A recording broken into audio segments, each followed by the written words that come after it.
राधा राधा राधा राधा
भक्तन की, श्री वृंदावन धाम की, सद्गुरुदेव भगवान की। संजीव जी राजस्थान अजमेर से। राधे राधे महाराज जी। महाराज जी, जीवन में संतुष्टि और लालच पर कैसे विजय पाई जाए? ना संतुष्टि मिलती है ना लालच कम हो रहा है। नाम जप। हाँ, नाम जप। जितना भगवान का नाम जप करोगे उतना हृदय पवित्र होगा। पवित्र हृदय जथा लाभ संतोष सदा काहू सो कछु न चाहूंगो। जो संतोष है वही कामनाओं को शांत करता है। बिन संतोष न काम न साही, अछत काम सुख सपने नाही। जब तक संतोष नहीं आता तब तक लालच और कामना बढ़ती रहती है। लालच और कामना जब तक बढ़ती रहती है तो कितना भी कुछ भी हो वो अशांत रहता है। और अशांतस्य कुतः सुखम, जो अशांत है वो कभी सुखी नहीं हो सकता। इसलिए हमें कामनाओं पर शासन करने के लिए, लालच को रोकने के लिए, हृदय को शांत और आनंद करने के लिए हर समय भगवान का मधुर मधुर नाम जपते रहना चाहिए। हरि स्मृति सर्व विपद विमोक्षणम।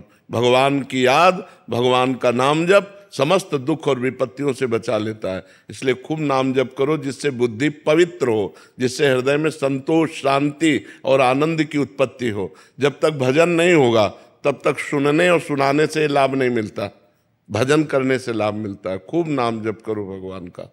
विशाल जी गांधीधाम।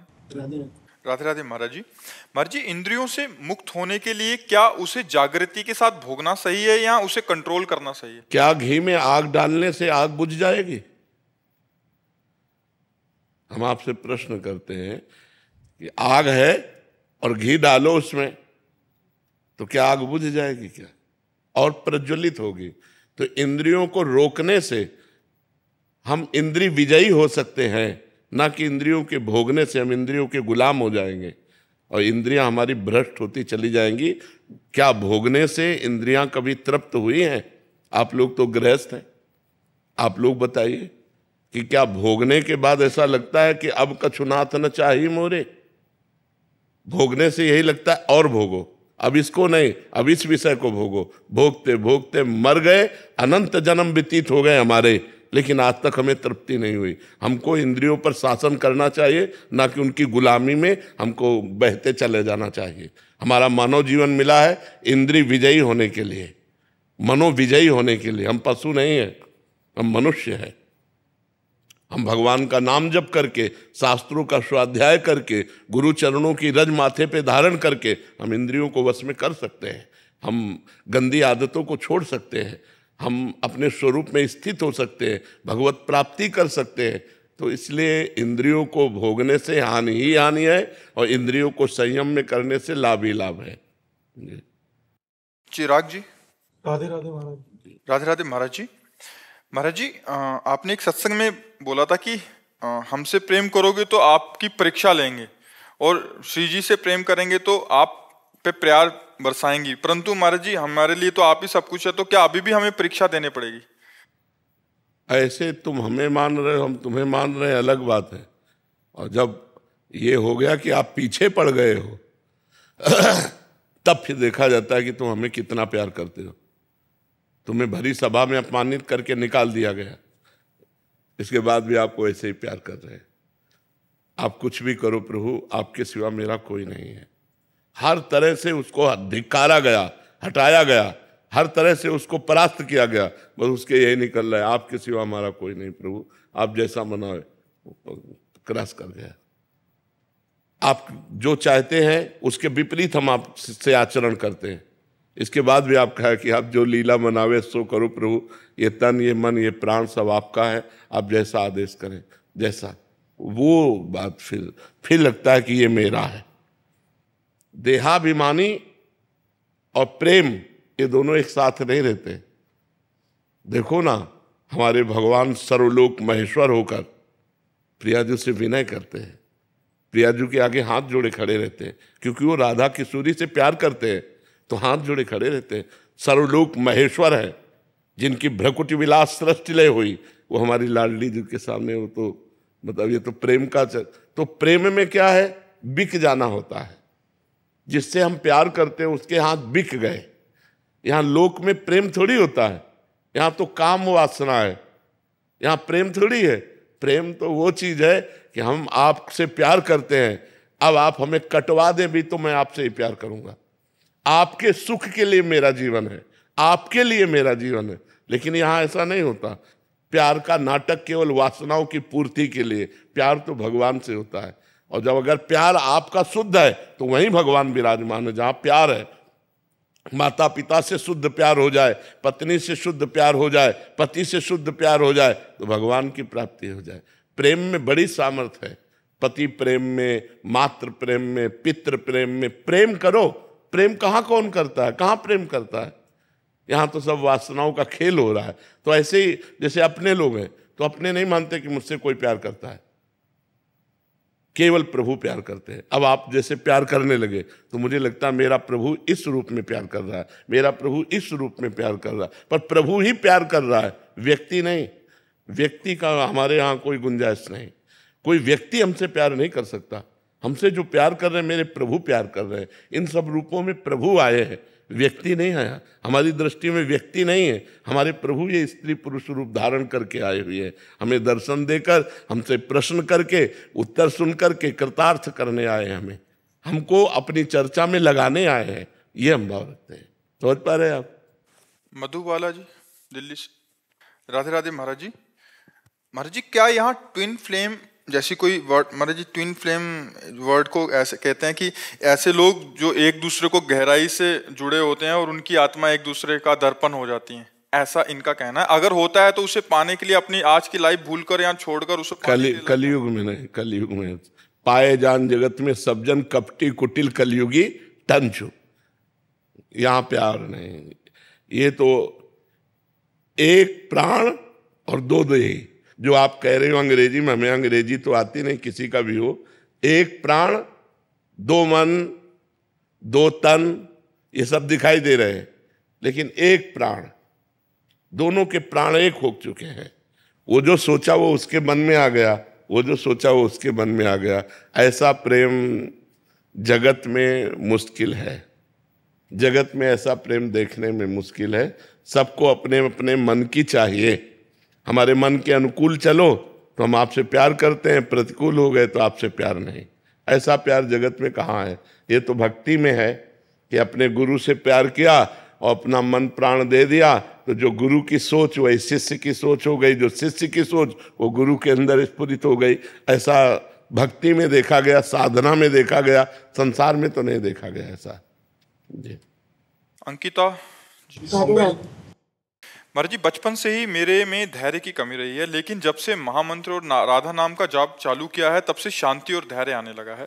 फिर भी कभी कभी वृंदावन की जब याद आती है तब हृदय व्याकुल होता है। इसमें धैर्य की जरूरत नहीं, इसमें और रोना चाहिए, इसमें और विकल होना चाहिए। भगवान के लिए धैर्य नहीं धारण करना चाहिए कि कभी न कभी तो मिल ही जाएंगे, नहीं, अभी मिलो, आज ही मिलो, और हम रोएं, हम विकल हो जाएं, हमारा धैर्य टूट जाए, यही उत्तम उन्नति है। परमार्थ की उन्नति है कि भगवान के मिलन के लिए, धाम के लिए हमारा धैर्य टूट जाए कि अब नहीं जिया जा रहा प्रभु, अब मिलो। अभी धैर्य है ना, खा पी रहे आराम से, दिनचर्या कट रही, ये धैर्य हमें ठीक नहीं लगता। हमें ऐसा धैर्य का बांध टूट जाए कि अब जिया नहीं जा रहा, जब देखो तब आंसू चल रहे हैं, प्रभु के लिए विकल है, प्रभु को पुकार रहा है, कब मिलोगे, आज का भी दिन गया, आज की भी रात गई, स्वप्न में भी नहीं आए, अब कैसे धैर्य रखूं, ऐसे ऐसे विकलता होनी चाहिए। सारंग नैनी जी, श्रीहरिवंश महाराज जी, महाराज जी अभी अगले महीने 10 जुलाई को गुरु पूर्णिमा है। आप कह रहे हैं कि गुरु पूर्णिमा पर गुरु पूजन का महत्व होता है। हम आपके शरणागत, आप अपनी उपासना पद्धति में रोज छवि सेवा, मानसी सेवा तो गुरु जी की करते ही हैं, पर गुरु पूर्णिमा के दिन या उन दिनों में क्या विशेष करना चाहिए? उनकी गुरु जी के दर्शन करने चाहिए। यदि प्रगट में विराजमान हो तो गुरु जी के दर्शन करने चाहिए। गुरु जी के दर्शन मात्र ही सारी सेवा हो जाती है। अगर हमारे पास पत्र, पुष्प, फल जो भी हमारे पास है, उनके चरणों में जाके चढ़ाएं, उनके दर्शन करें, उनकी मंद मुस्कान, उनकी कृपा दृष्टि प्राप्त करें।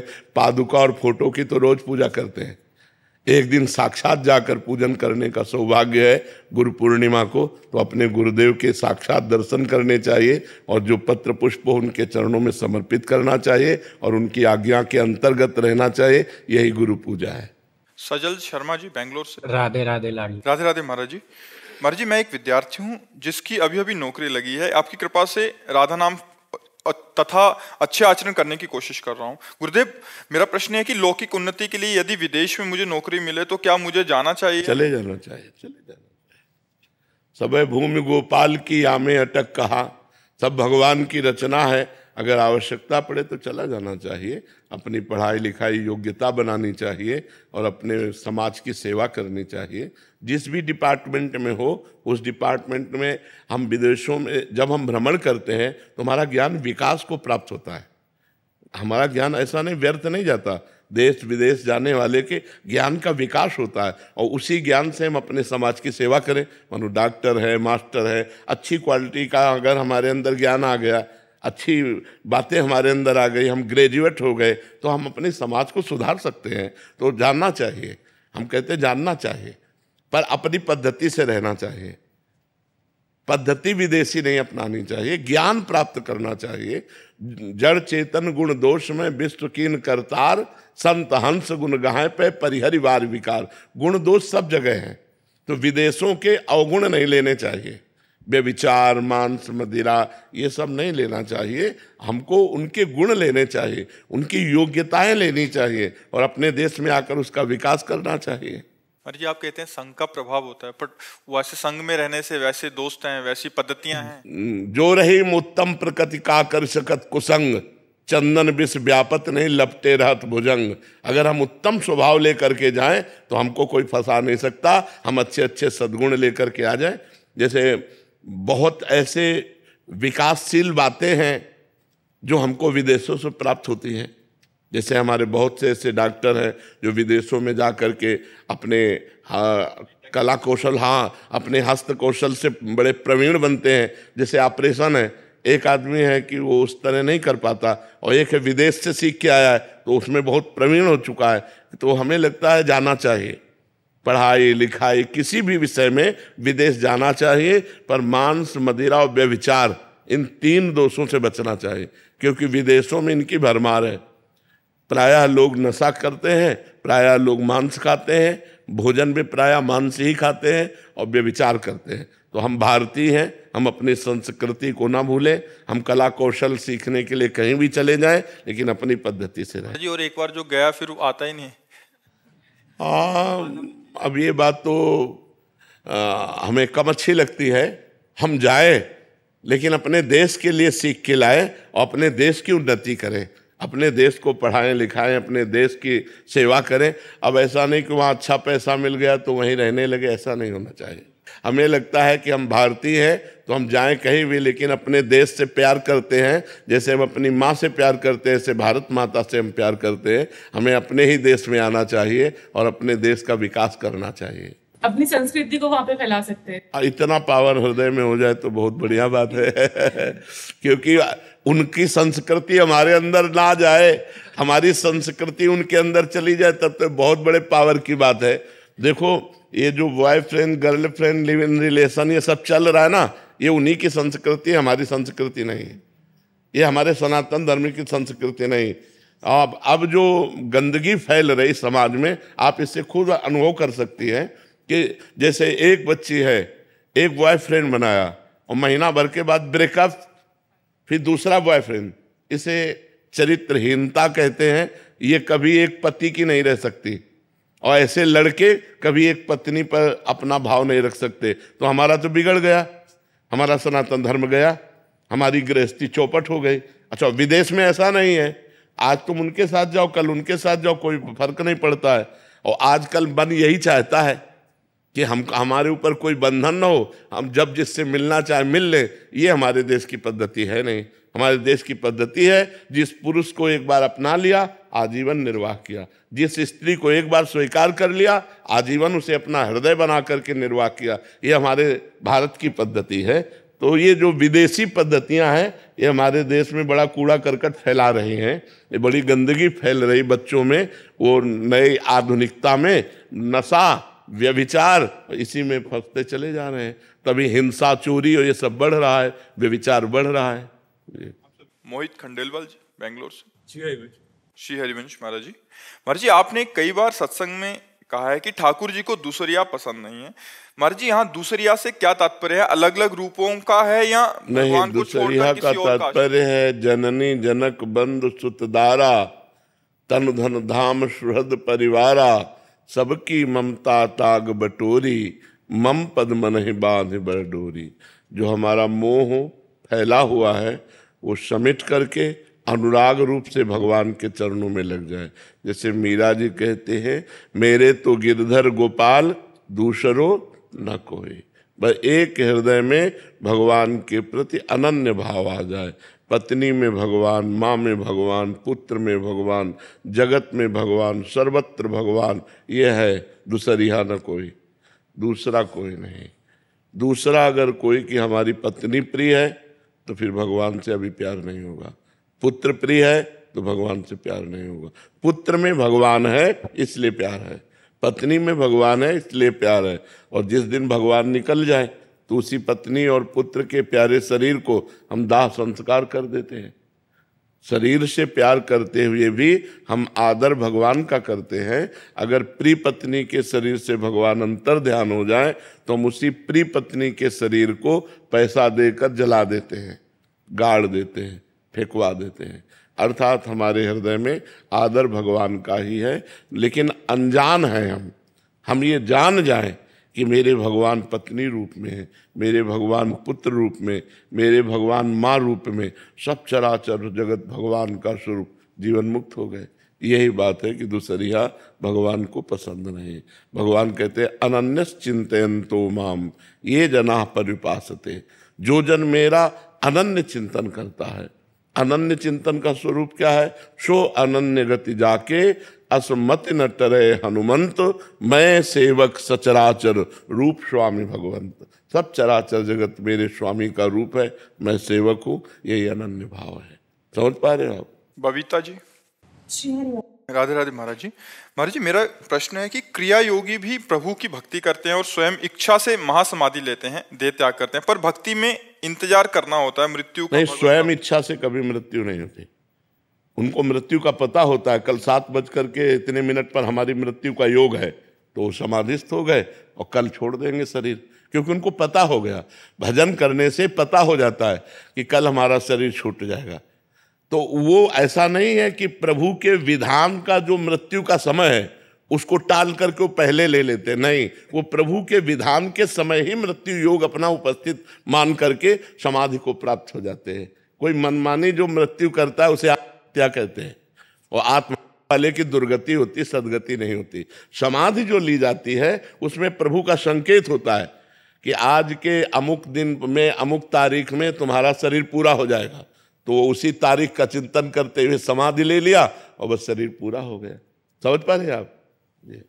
ये पूछना था कि फिर अगर भगवत प्राप्ति करनी हो, जीवन मुक्ति लेनी हो या प्रिया प्रीतम के चरणों को पाना हो, तो क्या सबसे सटीक हो? भजन हर समय। देवर्षि नारद जी कहते हैं, तदर्पिता अखिलाचारिता तद्विस्मरणेन परम व्याकुलते थी।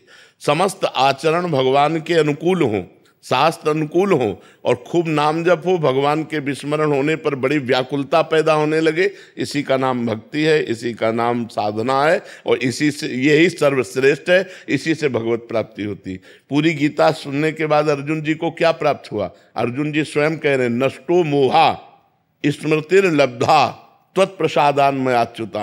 मेरा मोह नष्ट हो गया और मुझे भगवत स्मृति प्राप्त हो गई। ये खास बात है। हर समय भगवान की स्मृति में डूबे रहने वाला सब, चाहे वो ज्ञान मार्ग का साधक हो, चाहे वो भक्ति मार्ग का साधक हो, चाहे कर्म मार्ग का साधक हो, सबका मतलब है, जैसे योगी जन भगवान को परमात्मा कहते हैं, ज्ञानी जन ब्रह्म कहते हैं, भक्त जन भगवान कहते हैं, प्रेमी जन लाड़िले कहते हैं तो वही। जब तक उनका अखंड चिंतन नहीं होगा तब तक उनकी प्राप्ति नहीं होगी। क्यों? क्योंकि संसार का चिंतन छूटना ही साधना है। संसार का चिंतन छूट जाए और भगवान के चिंतन में तन्मय, यही सिद्धावस्था है। इसी के लिए प्रयास किया जाता है। महेश जी अहमदाबाद से। महाराज जी, जिस धन को कमाने के लिए मनुष्य इतने कष्ट एवं समय लगाता है, वही धन अंत में उसे अपनों से अलग करता है। महाराज जी ऐसा क्यों? क्योंकि माया का एक कपट रूप है, इसी में तो सब पागल है। बैंक बैलेंस हो जाए, धनी बन जाऊं, और जब आपके पास धन हो जाएगा तो आप धनी नहीं, निर्धन हो जाएंगे। क्योंकि आपकी जब श्वासें छूटेंगी तो आपके साथ 25 पैसे चलेंगे क्या? 1 रुपया चलेगा क्या? तो आप निर्धन हो गए। पूरा जीवन श्वासें लगा दी जिस धन के कमाने में, अंत समय जब शरीर छूटा तो आपके साथ कुछ नहीं गया। अगर राम राम जपते, राधा राधा जपते, कृष्ण कृष्ण जपते, तो ये भी धन सार्थक हो जाता, वो भी सार्थक हो जाता। तो धन्य वो हैं जिनके रुपए से संत सेवा हो रही, गौ सेवा हो रही, समाज सेवा हो रही, और भजन कर रहे हैं और धर्म से चल रहे हैं, तो उनका ये जीवन भी धन्य और परलोक भी धन्य हो जाता है। और जहाँ धन होता है वहाँ कई प्रकार के छल कपट भी होते हैं। आपको पास पैसा है तो आपका लड़का ही आपको मार सकता है। भाई ने भाई की हत्या कर दी, पत्नी ने पति की हत्या कर दी, पति ने पत्नी की हत्या कर दी। कहीं काम लोभ और कहीं धन लोभ, यही कारण मिलेंगे आपको हिंसा के। स्त्री, रुपया और जमीन, संपत्ति आदि, यही है जिनके कारण ये सब हत्याएं होती हैं। हाँ, वही जर जोरू जवील, यही है जिनके कारण सब ये होता है। तो ये मायाकृत है, इसलिए शांति इससे प्राप्त होने वाली नहीं, इससे बिलगाव ही होता है, छल कपट ही होता है, और भगवान से भी बिलगाव हो जाता है। जो हम गरीबी से जीवन धर्म पूर्वक व्यतीत करें तो भगवान से प्यार हो जाए, और जब अमीरी की तरफ बढ़ते हैं तो शराब की बोतल से, मांस से, विचार से, गंदी आदतों से प्यार होता है और दुर्गति को प्राप्त होता है। विजेंद्र जी चंडीगढ़ से। राधे राधे महाराज जी। महाराज जी, क्या मेरे द्वारा किया गया नाम जप मैं दूसरों के कल्याण के लिए समर्पित कर सकता हूँ? कर सकते हैं, कर सकते हैं। पहले भगवान को समर्पित करें। जो नाम जप करें पहले भगवान को समर्पित करें और फिर भगवान से प्रार्थना करें जिसके प्रति आपको समर्पित करना है। फिर सरकारी विभाग है, जैसे राजकीय बैंक में आपने पैसा जमा किया, अब वहाँ से ट्रांसफ़र कर सकते हो आप। तो पहले नाम जब भगवान को समर्पित करो जिससे तुम्हारा मंगल हो, और वो नाम जब फिर किसी को भी दे दोगे तो वो पलट कर आपका और मंगल करेगा। उसका मंगल तो होगा ही, लेकिन एक नाम जप का मंगल और दूसरा नाम जप दान का मंगल, उसका भी तो फल है, वो आपका परम मंगल कर देगा। और जिसको देना चाहोगे उसको दे सकते हो नाम जप। जैसे अनुष्ठान होते हैं ना, तो ब्राह्मण लोग दूसरे के प्रति अनुष्ठान करते हैं तो उनको लाभ मिलता है ना, ऐसे हम नाम का अनुष्ठान करके किसी भी जीव का कल्याण कर सकते हैं। इसीलिए संत जनों को जगत बंधनी कहा गया कि वो अपना भजन करके जगत मंगल करते। सर्वे भवन्तु सुखिना सर्वे सन्तु निरामया सर्वे भद्राणि पश्यन्तु मा कश्चित् दुख भाग भवेत्। तो वो अपने भजन से ही तो जगत का मंगल करते हैं, इसलिए जगत पूजनीय संत जन होते हैं जी। दिवाकर जी लुधियाना पंजाब से। राधे राधे। राधे राधे महाराज जी। महाराज जी, अगर ज्योतिषी में सबसे पहले से सब कुछ निर्धारित है तो फिर मेहनत करने का क्या महत्व? नहीं, ज्योतिष में क्या निर्धारित है? दो ही बात तो निर्धारित है, पूर्व का सुख और दुख। नए कर्म तो निर्धारित नहीं है ना। तो हम कोई पशु हैं क्या कि सुख दुख भोगते हुए काटते रहें? हम सुख को भोगेंगे, दुख को रौंदेंगे। ऐसी हम तपस्या करें, ऐसी साधना करें, ऐसा भजन करें कि परम सुख को प्राप्त हो और विपत्ति दुख को रौंद कर हम भगवान की प्राप्ति करें। ये हमारे भाग्य में नहीं लिखा, ये हमें नया करना होगा। हमारे भाग्य में दो ही कर्मों का फल लिखा है, पाप कर्म का फल दुख और पुण्य कर्म का फल सुख, बस इसके आगे नहीं। अब इसके आगे भजन करना, सत्कर्म करना, दान करना, तपस्या करना, तीर्थयाटन करना, भजन करना, ये हमारे भाग्य में थोड़ी लिखा है। ये हमको भजन करना है और करके हमें नए भाग्य की रचना करनी है। हम मनुष्य, हम कोई पशु पक्षी थोड़ी हैं, हम मनुष्य हैं। साधन धाम मोक्ष कर द्वारा पाए न जे परलोक संभारा सो परत दुख पावई सिर धुन पछताए काले कर्म ईश्वर मिथ्या दोष लगाए। नहीं, इस समय भजन करने का अवसर है। हम नया कर्म अनुष्ठान करके अपने भाग्य का परिवर्तन करने के लिए मानव देह प्राप्ति की, ना कि भाग्य के अनुसार केवल चलकर मिट जाना। ऐसा नहीं है। समझ पा रहे आप जी? रूबी जी चंडीगढ़ से। राधे राधे महाराज जी। महाराज जी, मैं नौकरी करती हूँ और ऑफिस आते व जाते समय व ऑफिस में समय मिलने पर मंत्र का या नाम जप का नियम लेती हूँ, लेकिन ज्यादातर समय मेरा ध्यान इसमें ना होकर दूसरे कामों में लग जाता है। कोई बात नहीं, भगवत प्राप्ति का हाँ कोई बात नहीं। जिस काम में मन लग जाता है उस काम को भी भगवान को समर्पित कर दो, ये कर्मयोग बन जाएगा। जो संसार का काम निष्काम भाव से करते हुए भगवान को समर्पित कर दिया जाता है वो भगवत प्राप्ति कराने के योग्य हो जाता है, वो कर्म योग हो जाता है। तो नाम जप करो, और जब नाम भूल करके कोई कार्य कर रहे हो तो उस कार्य को भगवान को समर्पित कर दो। 2 घंटा 4 घंटा 8 घंटा जो काम किया, हे सच्चिदानंद श्री कृष्ण, ये जो 8 घंटे हमने काम किए, ये समय 8 घंटे का समय मैं आपको समर्पित करूँ, वो आपको भगवत प्राप्ति कराने वाला बन जाएगा। उसे कर्मयोग कहते हैं, मदर्थ कर्मयोग, भगवद अर्पण कर्मयोग। तो इसलिए नाम जप करो और जो कर्म में तन्मयता हो जाए और भगवान का विस्मरण हो जाए, उस कर्म को भी भगवान को समर्पित कर दो, वो भी भक्ति बन जाएगा। शंकी कुमार जी कनाडा से। राधे राधे। श्री हरिवंश। श्री हरिवंश महाराज जी। महाराज जी, मैं एक मनोचिकित्सक और रिसर्चर हूँ। गुरुजी, आपने मेरा जीवन ही बदल दिया। मैं 2 साल से आपको फॉलो कर रही हूँ और मुझे राधा नाम बहुत अच्छा लगता है, और जिस दिन नहीं होता उस दिन मेरे को दिक्कत, बहुत परेशानी होती, कष्ट होता है। जब मुझे कोई, महाराज जी, मैं किसी को दुखी देखती हूँ और उनको नाम जप और सत्संग के बारे में बताती हूँ, फिर मुझे लगता है कि आपने बोला है कि पहले खुद तो भगवत प्राप्ति कर लो, ज्ञान नहीं, ऐसा करना चाहिए, ऐसा करना चाहिए। अपने मित्र परिकर को सद उपदेश करना चाहिए, सदमार्ग में चलाना चाहिए।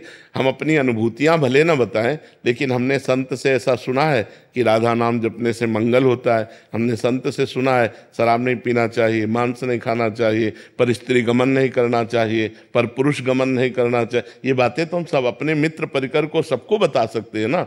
अपनी अनुभूतियों को बताने के लिए मना किया गया है कि परमार्थ में अपनी अनुभूतियों को तब तक छुपाए जब तक भगवत प्राप्त ना हो जाए। लेकिन हम जो सत्संग में सुना वो दूसरों को सुना सकते हैं ना, हम वो दूसरों से चर्चा कर सकते हैं ना, जिससे दूसरा भी लाभ ले सके भगवान नाम का, उसका भी परम मंगल हो सके। तो इसमें निषेध नहीं। कभी कभी अहंकार सा हो जाता है, वो अहंकार भी भगवान के चरणों में समर्पित कर दो।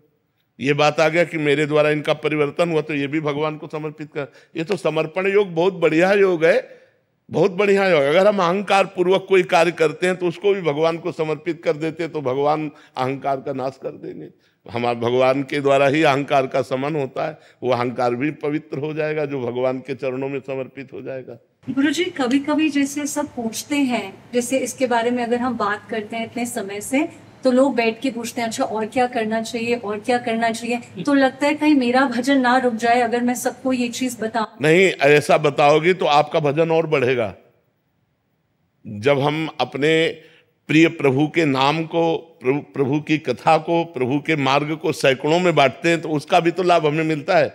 वो पलटकर हमारा मंगल करता है, तो हमें और उन्नति होती है। इसमें ऐसा ना सोचिए, भगवान ने आदेश किया, मत चित्ता मदगत प्राणा बोधयंता परस्परम कथयंत च माम नित्यम तुष्यंति च रमंति च। जो मेरे में चित्त लगाए, मेरे को प्राण अर्पित किए हुए भक्त जन हैं, वो आपस में बैठकर जब मेरी चर्चा करते हैं, मेरी चर्चा में खुश रहते हैं, मेरी चर्चा में रमण करते हैं, तो उनका उद्धार मैं करता हूँ। भगवान कहते हैं, तेसाम सतत युक्तानाम भजताम प्रीति पूर्वकम तो ददामि बुद्धि योगम तम एन माम उपयांति थे। जो मेरी चर्चा करते हुए निरंतर मेरे भजन में लगे रहते हैं, उनको बुद्धि योग मैं प्रदान करता हूँ। ऐसा भगवान आदेश करते हैं। ये भगवान की बात है, अपनी बात नहीं है। तो हमें भगवान की बात माननी चाहिए, बैठकर चर्चा करना चाहिए, भगवान नाम का उपदेश करना। आप भी नाम जप कीजिए, आप भी नाम कीर्तन कीजिए, आप बुरे आचरणों को छोड़ के तो देखिए आपको कितना आनंद आता है। ऐसा प्रलोभन देना चाहिए, ऐसा भाव देना चाहिए। कुलविंदर सिंह जी। राधे राधे। राधे राधे महाराज जी। महाराज जी, मेरा मन ना तो संसार में लग रहा है और ना ही पूर्ण रूप से परमात्मा में, हर समय चित्त खिन्न सा रह रहा है महाराज जी। उसे बढ़िया स्थिति है, अगर घसीटा चाहो तो घसीट सकते हो, भगवान की तरफ ले आओ। बंदो सीताराम पद जिन्हें परम प्रिय खिन्न। खिन्न जब मन हो जाता है तो एक आनंद की खोज होती है, एक शांति का रास्ता चयन करने का मन होता है। तो संसार की तरफ मत जाना, भगवान की तरफ बढ़ो, तो यही खिन्नता तुम्हारा सहयोग कर देगी भगवत प्राप्ति के लिए। खूब उत्साहित हो जाओ नाम जप करने के लिए। खिन्नता बहुत अच्छी चीज है, ये बहुत अच्छी चीज है, ये तुम्हें संसार में फंसने नहीं देगी। क्यों परमार्थ में भी अभी कुछ समझ नहीं आ रहा, लेकिन परमार्थ में थोड़ा प्रयास करो, नाम जप करो। बिना नाम जप के बुद्धि का विकास नहीं होता। नाम जप करो, राम राम, राधा राधा, कृष्ण कृष्ण, हरि हरि, जो नाम प्रिय हो आप खूब नाम जप करो, तो देखो आपका मार्ग प्रशस्त हो जाएगा। नाम जप चलो जितने की कृपा करते हैं, पर मतलब कुछ अनुभूति मतलब अभी अब कैसे अनुभूति हो जाएगी? हम कई बार बताया है कि 500 ग्राम पाप है और 25 ग्राम नाम जप है। अब आप विचार करो कैसे परमानंद की अनुभूति होगी। जब 600 ग्राम नाम हो तब जाके वो 500 ग्राम पाप का नाश करके तुम्हें आनंद प्रदान करे। तो ऐसे लगता है चुट-पुट थोड़ा जप लिया और लगता है परमानंद की अनुभूति होती है। इसलिए और नाम बढ़ाओ और नाम जप करो। प्रेक्षा शर्मा जी, हाथरस। श्री हरिवंश। श्री हरिवंश महाराज जी।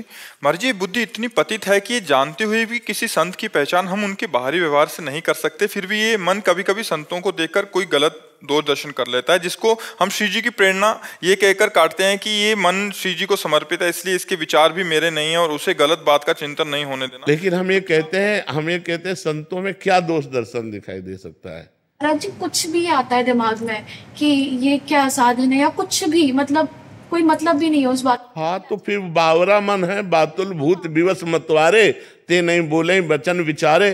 तो पागल मन है, जैसे पागल मन है तो फिर उसकी बात क्या माने? महाराज जी, मैं तो श्री जी पे डाल देती हूँ कि श्री जी के, जब मन ही श्री जी को समर्पित है तो विचार भी श्री जी के को समर्पित है। बढ़िया है, ठीक है, बस ऐसे करके संतोष करो, लेकिन वाणी से निंदा मत कर देना। क्यों? हाँ, कोई बात नहीं। कलयुग का एक प्रताप है कि मानसिक पाप नहीं लगते, चाहे जिसके प्रति हो जाए। अगर वाणी से ना बोला जाए तो मानसिक पाप नहीं लगते। कलकर एक पुनीत प्रतापा, मानस पुण्य और होए नहीं पापा। जी। डॉक्टर मनीषा शर्मा जी। राधे राधे महाराज। राधे राधे महाराज जी। महाराज जी, आज से 3 वर्ष पूर्व जीवन में एक भारी विपत्ति आई जिससे हम निकल नहीं पा रहे थे। फिर श्री जी की कृपा से आप हमारे जीवन में आए, उन्हीं की कृपा से आज हम आपके समक्ष बैठे हैं। महाराज जी, इस संसार में हर प्राणी के जन्म एवं मृत्यु की तिथि एवं समय विधाता ने पहले ही रच रखा है। फिर यदि कोई आत्महानि करता है बहुत तो दुर्गति होती है। क्यों मानते? बहुत दुर्गति होती है। क्यों? क्योंकि आपका शरीर प्रयोग करने का अधिकार है, शरीर को नष्ट करने का अधिकार नहीं, ना भारतीय कानून में ना भागवतिक कानून में। आपको शरीर मिला है, ये सरकारी गाड़ी है, तुम्हारी नहीं है। इससे परमार्थ की यात्रा करके भगवत प्राप्ति कर लो या बुरे आचरण करके नरक प्राप्त कर लो, इसके लिए तुम स्वतंत्र हो, लेकिन इसको नष्ट नहीं कर सकते। अगर इसे नष्ट करने की चेष्टा की तो भारतीय कानून भी तुम्हें बंदी बना लेगा और सरकारी जो भागवतिक कानून है वो तो तुम्हारी दुर्गति हो ही जाएगी। आत्महनन गति जाए, आत्म में बहुत बड़ा पाप है, ऐसे नहीं करना चाहिए। ये शरीर मिला है, दुख सुख भोग करके भगवान की प्राप्ति करो, नाम जप करो, जो प्रारब्धानुसार शुभ अशुभ कर्मों का फल आवे उसे भगवान का कृपा प्रसाद मान के भोग लो और जीवन को भगवान की इच्छा से पूर्ण करो। अपनी इच्छा से पूर्ण करोगे तो आत्महत्या मानी जाएगी। महाराज जी, ये पूछना चाहती हूँ कि यदि कोई आत्मा हानि करता है तो ये भी तो विधाता ने ही रचा है। नहीं नहीं, ये विधाता ने नहीं रचा, ये मन ने रचा है, ये मन ने रचा है। जो पाप कर्म किए जाते हैं वो निगेटिव चिंतन पैदा करते हैं, नकारात्मक सोच पैदा करते हैं, वही डिप्रेशन में ले जाते हैं और वही सुसाइड का प्रेरणा करता है। आप गुप्त रूप से पाप करते रहो, आपका मन ही आपको दंड देगा, आपका मन ही बोलेगा फांसी लगा लो, आपका मन ही कहेगा गोली मार लो, आपका मन ही कहेगा जहर खा लो, आपका मन ही कहेगा रेल की पटरी में लेट जाओ, क्योंकि तुमने पाप कर्म किया। पाप कर्म के कारण तुम्हारी आयु क्षीण हो गई और वो अधोगति को प्राप्त हो रहा है। यह भागवतिक विधान नहीं होता, अकाल मृत्यु भागवतिक विधान नहीं होता, आत्मा भागवतिक विधान नहीं होता। ये हमारे कर्मों का विशेष फल होता है। कोई महान अपराध, महत अपराध बन गया जिससे आत्मा का योग लगा। लेकिन महाराज जी, यदि कोई खुद को बेगुनाह साबित करने के लिए कर लेता है, उसका पूर्व पाप है। ऐसा नहीं, बेगुनाह साबित करने के लिए हम आत्महत्या नहीं कर सकते। बेगुनाह साबित करने के लिए हमने अपना प्रयास किया, इसके बाद अगर हमें दंड मिलता है तो उस पाप का दंड मिलता है जिसका हमने भोग नहीं भोगा। कोई गुप्त पाप है और वो पूर्व का पाप, अभी हम अपराधी नहीं हैं लेकिन मुझे सजा मिल रही है, तो मेरे पाप का ही फल भोगने को मिल रहा है, अन्य नहीं। मुझे चाहिए आत्महत्या ना करके उस दंड को स्वीकार करके हम भोग लें, चाहे भले फांसी क्यों ना मिले, तो हमारा पूर्व का सारा पाप नष्ट हो जाएगा, हमें भगवान की कृपा प्राप्त होगी। हमें आत्महत्या करने का अधिकार कदापि नहीं, किसी भी परिस्थिति में नहीं है। शास्त्र ऐसी आज्ञा नहीं करते, नहीं, कदापि नहीं। अगर आप निर्दोष हैं और फिर आपको सजा मिलती है, आपको दंड मिलता है, तो आपके उस पाप का फल है जो कोई पाप नहीं जानता। आपने वो पाप किया और कोई जानता नहीं, उसकी कोई प्रायश्चित नहीं, उसकी कोई सजा नहीं, वो पाप आकर के आपको यहां निर्दोष स्थिति में दंड प्रदान कर रहा है। एक हम आपको कथा सुनाते हैं, प्रगट की है, उसे कथानक रूप में कहा गया। एक स्वर्णकार था, वो बहुत बेईमानी से सोने का काम करता था, मिलावट करके असली सोना रख लेना और नकली बना करके देना, ऐसा। और 2 राजकीय कर्मचारी आते थे उसके यहाँ, पुलिस वाले, वहीं रात्रि में सोते खाते पीते, गश्त लगाने वाले जो होते हैं। धीरे धीरे मित्रता हुई और धीरे धीरे सारी पोल हो जान गए स्वर्णकार की, और सब पता चलने लगा कि इतनी संपत्ति इसके पास है। अब उन दोनों ने एक दिन प्लान किया कि स्वर्णकार को मार देते हैं, और सब जेवर और सब बॉक्स में बंद करके निकले। तो सामने वाला लघुशंका करने के लिए निकला, सामने वो मकान वाला, उसने देखा तो चोर जो होता है वो सशंकित नेत्र वाला होता है, तो पुलिस वाले सशंकित नेत्र, तो उनका तुम कुछ गड़बड़ करके आ रहे हो, रात्रि में निकल रहे हो। तो उनका जाओ तुम अपना काम करो। तो वो बोले नहीं, हम हल्ला मचा देंगे। तो उनका सुनो, कुछ साझेदार बन जाओ, हम तुम्हें दे देंगे, लेकिन तुम चुप रहो। बोले हम बेईमान आदमी नहीं है, हम ईमानदार आदमी हैं। और वो लड़ गया। जब लड़ गया तो उनको केस बनाने में देर न लगी, वो बक्सा उसके पास रख दिया और तुरंत हल्ला मचा दिया और कहा इसने स्वर्णकार को मारा है, स्वर्ण लिए जा रहा था, मैंने गिरफ्तार किया। पूरा का पूरा केस उसके ऊपर आ गया। अब उसको बंदी बना लिया गया। गवाही पुलिस वाले कि इसको हमने घर से निकलते देखा है और ये बॉक्स उसकी चोरी का है और इसने स्वर्णकार को मार दिया, और केस पुलिस वालों ने किया था और ठोक दिया सामने वाले के। अब जब जज के सामने पेश किया गया तो सारी साक्षी उसी के खिलाफ थे, जो सत्य आदमी था। तो उसने रो के कहा जज से कि आप जो सजा देंगे वो तो भोगना ही पड़ेगा, क्योंकि साक्ष्य हमारे खिलाफ है, लेकिन मैं हृदय से कहता हूं मैंने पाप नहीं किया, ना मैंने उसे मारा है, ना मैंने चोरी की है। मैंने ऐसा ऐसा बोला तो मुझे फंसा दिया गया। तो जज के अंदर भगवान बैठे, उन्होंने कहा कि ठीक है, हम इसे और खींचते हैं, तारीखें और दी। और एक दिन एक आदमी जो ऐसे ही फुटपाथ में मर गया था, उसके साथ उस जिसके साथ मुकदमा चल रहा था, सत्य आदमी को, उसको पुलिस वालों को साथ दिया कि आप इसका अंतिम संस्कार कराएं। जब अंतिम संस्कार करने के लिए गए तो एकांत में कहा कि देखा, कह रहा था हमारी बात मान जाते तो कुछ हिस्सेदार बन जाते और आराम से मौज लेते, हमारी बात नहीं मानी ना, फंस गया ना, अब फांसी होगी तेरे को। और उनके जो सत्य आदमी था उसके पास वो वीडियो बनाने वाला कैमरा लगा दिया गया था। जज ने सफाई के लिए जब वो गया पूरा वीडियो सहित पेश किया, तो सत्य आदमी तो निर्दोष था ही।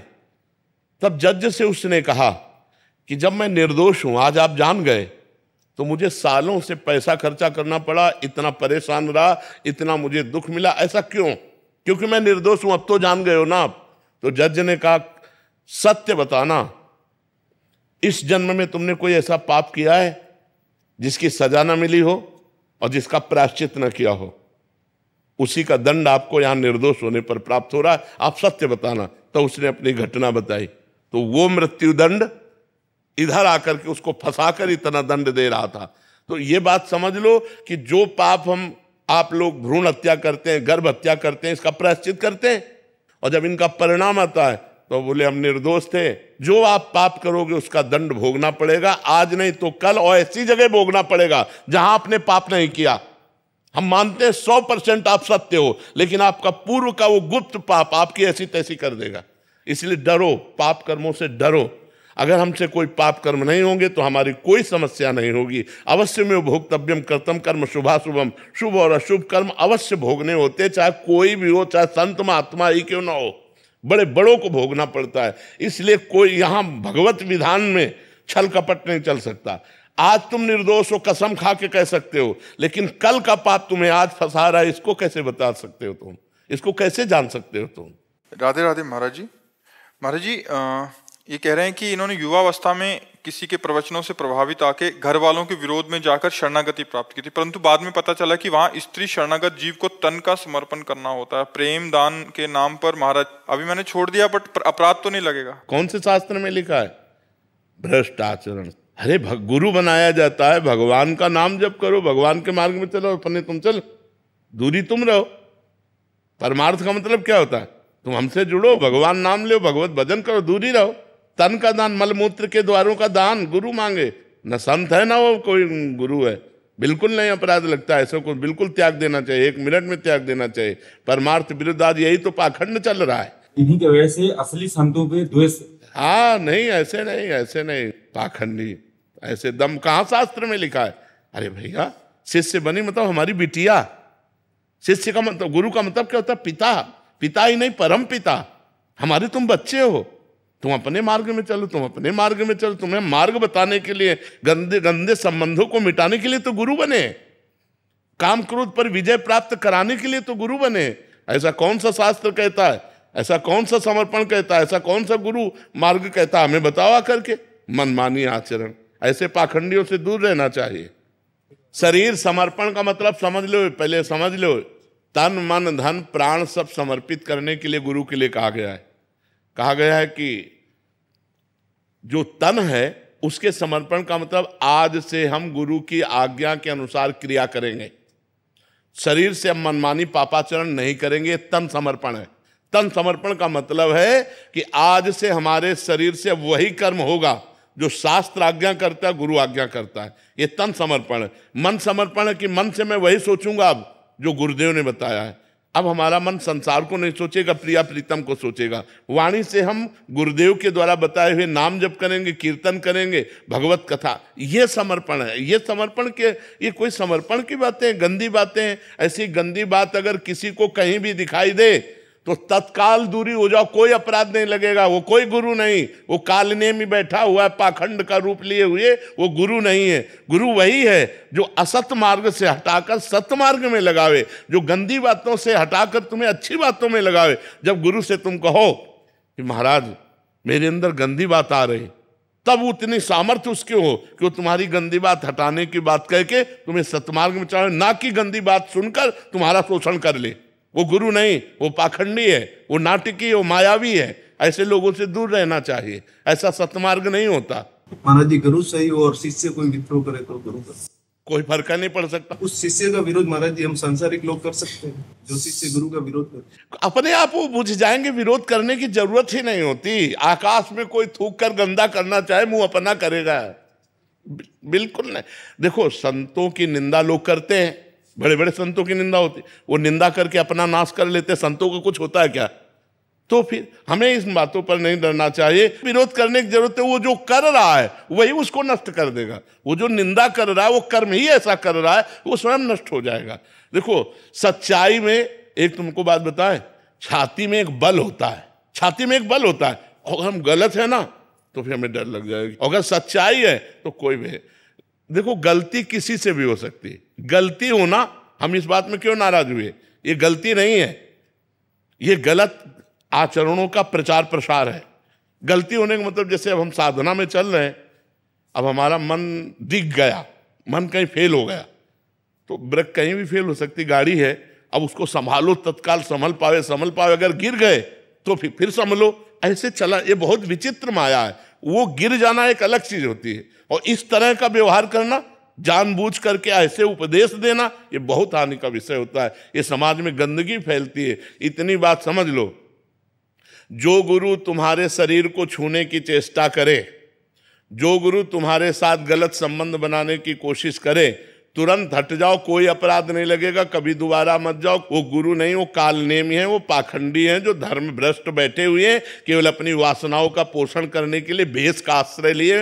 वो संत नहीं है। संत वही है जो तुम्हारे आचरणों को सुधार दे, जो तुम्हारा परिवर्तन कर दे, तुम्हारा शोषण कर दे, उसे संत नहीं कहते। ऐसा नहीं हमने आज तक कहीं शास्त्रों में पढ़ा है, और ना ऐसा हमने प्रगट में संतों में देखा है। ऐसे माताएं बहनें बहू बेटियां सब जाती हैं तो बिल्कुल संत भगवान की तरह होते। कहीं भी किसी भी बहू बेटी के पास बैठे तो कभी संशय थोड़ी होता था, नहीं, ऐसे कभी आचरण नहीं सुने गए। ये सब नए नए जो अपनी वासनाओं की पूर्ति के लिए भेष बना लेते हैं पाखंड में, वही लोग ऐसा करते हैं। सच्चे मार्ग का पथिक संत ते होए न कारज हानि, भूल न देह कुमारग पाऊं, संतों के लिए लिखा है। ऊसर बरसई तृण नहीं जामा, संत हृदय जिम उपज न कामा।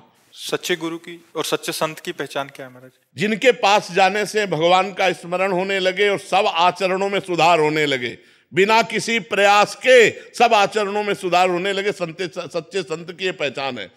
बिना किसी प्रयास के अनायास आप गंदे आचरणों को छोड़ते चले जा रहे हैं और आप उनके प्रभाव से बढ़ते चले जा रहे हैं अध्यात्म में। ये संतों का प्रभाव होता है, तभी संतों को भगवान से भी अधिक कर माना गया है। मोरे मन प्रभु अस विश्वासा, राम ते अधिक राम करदास। बाहरी किन्हीं लक्षणों से नहीं पहचान सकते? बाहरी लक्षणों से तो नहीं पहचाना जा सकता, क्योंकि बाहरी लक्षणों में नौटंकी नाटक में भी 2 घंटे के लिए जो साधु बनता है तो बहुत सावधानी से बनता है, पूरी सेफ्टी वैसे दिखाता है। तो अगर हम बाहरी संत का नाटक दिखाना चाहते तो बड़ी सेफ्टी से दिखाएंगे। संत की स्थिति होती है अंदर की, उसका बाहरी प्रभाव यही होता है कि उनका सुनने से, उनका दर्शन करने से, उनका संग करने से हमें गंदे आचरणों से ग्लानि होने लगे, भगवान से प्रेम बढ़ने लगे, गंदे आचरण त्याग होने लगे, अच्छे आचरण स्वीकार करने लगे। यही संतों का बाहरी परिचय। अंदर की स्थिति तो जब तक आप संत नहीं बनेंगे तब तक नहीं जान सकते, क्योंकि संत का नाटक तो नौटंकी नाटकों में, फिल्मों में भी लोग कर लेते हैं।